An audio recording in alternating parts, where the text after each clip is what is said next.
बहुत सारे कैलेंडर भरे पड़े हैं, वंशवाद से क्या बात कर रहे हैं। इतना मिथ्या नहीं बोलना चाहिए।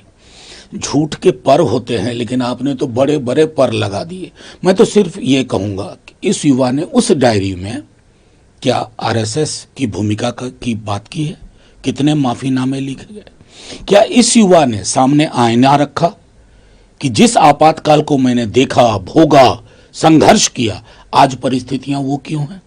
आज युवा जेल में क्यों है भाई? क्योंकि व्यक्ति की कार्यशैली की आलोचना देश की आलोचना, सरकार की आलोचना देश की आलोचना।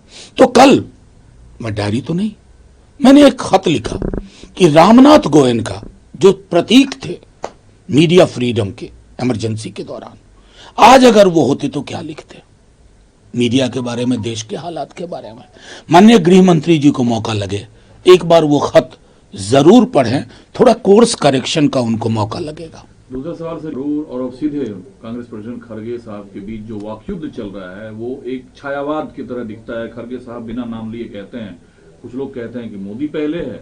छायावाद के अंदाज में थरूर साहब जवाब देते हैं कि आसमान सबके लिए खुला है। नहीं, मैं समझता हूं कि मीडिया के पास बड़ी फुर्सत है कि किसने ट्वीट में चिड़िया लगा दिया और चिड़िया से क्या कह रहे हैं।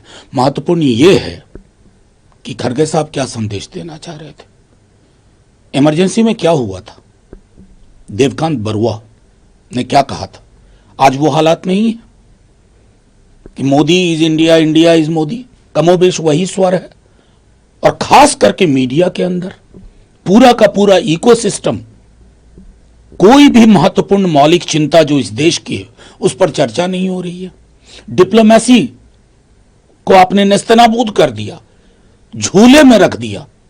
आज हम मित्र विहीन रख रहे हैं पूरे देश में, पूरी दुनिया में। इस पर चर्चा ना हो, लेकिन क्या एक चिड़िया के माध्यम से जो संदेश है, अब मीडिया को बड़ा मजा आ रहा है। अरे होने दीजिए, मौलिकता बरकरार रहनी चाहिए हमारी चिंताओं की। मौलिक चिंता के बीच ही नेता हैं शुभेंदु अधिकारी या भाजपा अक्सर योगी मॉडल और हेमंत बिस्वा शर्मा मॉडल की वकालत करते हैं। वो कहते हैं बंगाल में अगर ऐसा सीएम मेरे पास हो तो कलकत्ता इंटरनेशनल एयरपोर्ट के पास मस्जिद और मजार बना हुआ है। पूरी जिंदगी बिताई है तृणमूल कांग्रेस में, क्या बात कर रहे हैं ये? कुछ भी डेस्परेशन में। और जिस हेमंत बिस्वा शर्मा का जिक्र कर रहे हैं, उनकी तो वो एक शेर है ना, उम्र गुजरी है इश्के बुता में मोमिन।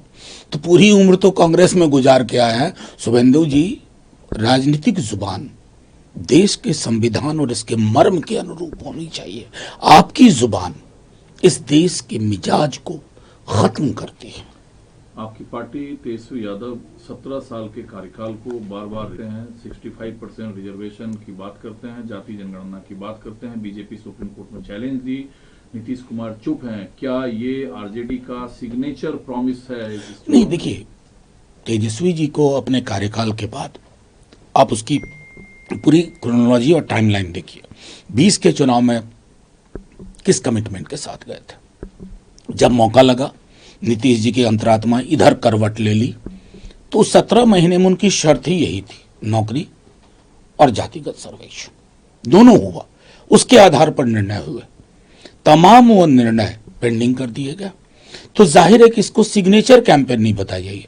ये तो मैं बार बार आप लोगों के माध्यम से कहता हूं, बिहार में हमारे विपक्ष के जो वोटर हैं पारंपरिक रूप से, वो भी कहेंगे कि नौकरी को एजेंडा में लाने में सबसे बड़ी भूमिका तेजस्वी जी। सर, बिहार आजकल इलेक्शन कमीशन को लेकर भी है। महाराष्ट्र के मुताबिक आज कांग्रेस ने फिर चिट्ठी लिखी इलेक्शन कमीशन ऑफ इंडिया को। बिहार में मतदाता की मौजूदगी को लेकर स्व सत्यापित घोषणा प्रस्तुत करने की बात कर रहा है चुनाव आयोग। इसके क्या भावार्थ? देखिए, मैं समझता हूं चुनाव आयोग अपनी भूमिका और धारा 324 के तहत उसका जो स्वरूप होना चाहिए उसमें बहुत कॉम्प्रोमाइज कर रहे हैं। अगर ये एक्सरसाइज आपको करनी थी तो ये जुलाई के महीने में, अब जब अधिसूचना आने में 2 से 2.5 महीना है, पॉलिटिकल पार्टीज कैंपेन करें या आपकी इस चीज को, उसमें क्या सबोटाज के एंगल है उसको चेक करने की कोशिश करें। और मैं तो समझ रहा हूं इसमें पूरा इरादा ये है कि जो सबॉल्टन समूह है, हाशिए के लोग हैं, दलित, पिछड़े, अल्पसंख्यक, आप उनको डिसइनफ्रेंचाइज करने का एक अप्रत्यक्ष तरीका लेके आने की कोशिश कर रहे हैं। तो हम तो डेलीगेशन में जाएंगे और कहेंगे चुनाव आयोग को कि भगवान के लिए 324 को बार बार पढ़ो, किसी सरकार की नजर से नहीं, अपनी नजर से। लेकिन मैं जगह जगह पढ़ रहा हूँ 4 के बाद बिहार में ये होने जा रहा है, तो क्या 4 में हुआ था और इसमें क्या अलग है बाकी मेरा चुनाव? सीधे कहना है, चुनाव कब है बिहार में आप मुझे बताइए। इसी साल नहीं, नवंबर के प्रथम सप्ताह में अगर ये चुनाव है तो क्या एक्सरसाइज अभी कहीं से भी कन्विंसिंग है? You could have started it early. तो इशारा कहीं से आ रहा है।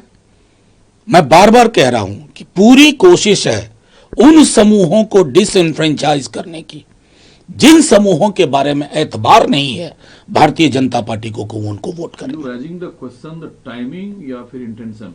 बोथ।